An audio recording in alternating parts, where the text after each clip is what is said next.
Rahim. Oke, kali ini klien saya adalah seorang dokter muda laki-laki yang sudah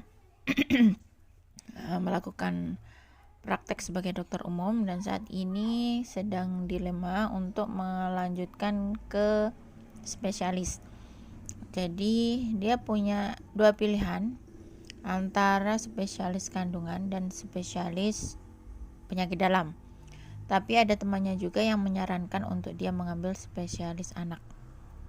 Dan beliau ini mengikuti TMA untuk lebih mematapkan pilihan mana yang paling tepat, yang terbaik untuk diambil dari dua pilihannya dan mungkin satu saran dari temannya itu tadi. Baik, kita lihat dari urutan bakatnya.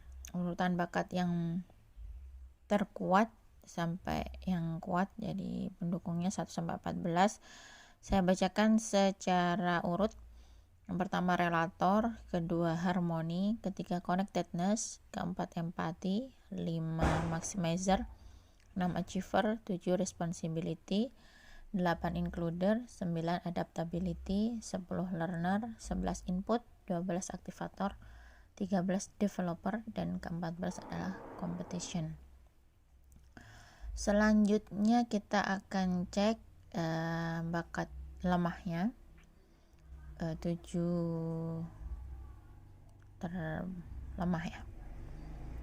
Ada strategic, ada comment, arranger, restoratif, ideation, analytical, dan self assurance. Ini bakat terlemahnya. Untuk yang lainnya masuk di bakat standar ya. Ini kalau yang 7 terbawah kedua atau masuk ranah yang abu-abu itu ada communication, positivity, konsistensi, futuristik, individualization, dan fokus. Sisanya di ranah yang putih, yang standar. Baik, melihat dari urutan bakat ini,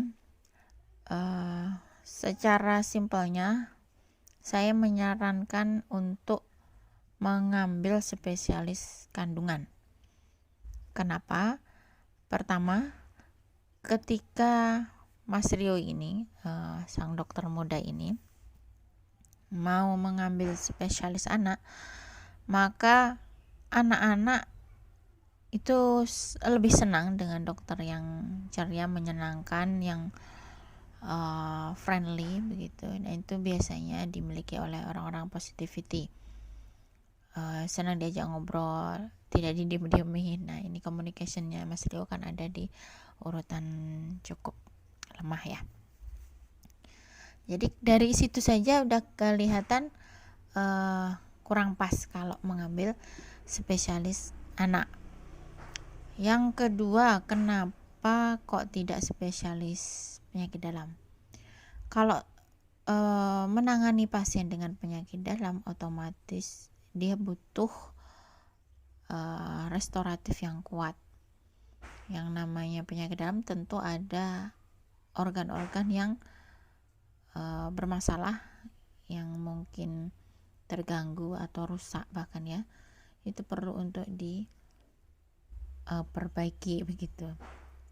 Ada kalanya butuh juga strategik untuk menemukan alternatif jalan untuk menemukan solusi dari permasalahan terkait organ dalam yang bermasalah itu. Butuh self assurance juga untuk segera mengambil tindakan. Ini yang harus dilakukan, ini seperti apa, harus yakin dengan keputusannya. Dan ini Mas Rio ada di bakat lemah semua yang ini, termasuk menganalisa nih, analitikalnya juga rendah. Sehingga kan kalau orang berkecimpung di dunia kesehatan, khususnya penanganan masalah penyakit dalam ya, tentu butuh analisa, ini permasalahannya dari mana. Dan ini Mas Rio di bakat yang lemah juga. Nah, kenapa kok saran saya memilih spesialis kandungan? Karena tentunya walaupun tidak bisa disepelekan ya, tapi penanganannya hubungan dengan pasiennya lebih simpel daripada dengan orang yang kasusnya terkena penyakit dalam. Nah, di sini untuk pasien kandungan itu kan lebih dibutuhkan yang namanya support ya. Jadi di sini Mas Rio-nya ada relator, harmoni, connectedness, empati ya. Itu sangat bisa memberikan dukungan secara moral, semangat bagi pasien. Tentunya orang yang hamil itu butuh dukungan yang lebih, motivasi begitu kan ya. Ya seperti itu. Dan memang secara umum semua dokter lebih baik jika punya bakat restoratif. Tapi walaupun Mas Rio ini restoratifnya lemah, tapi punya responsibility yang kuat, insya Allah bisa terpenuhi tanggung jawabnya di sini sebagai seorang dokter. Jadi itu simpelnya, semoga bisa menguatkan Mas Rio untuk mengambil keputusan ya, mengambil sikap terkait mau ambil spesialis apa. Oke, terima kasih. See you, semoga berhasil, sukses selalu.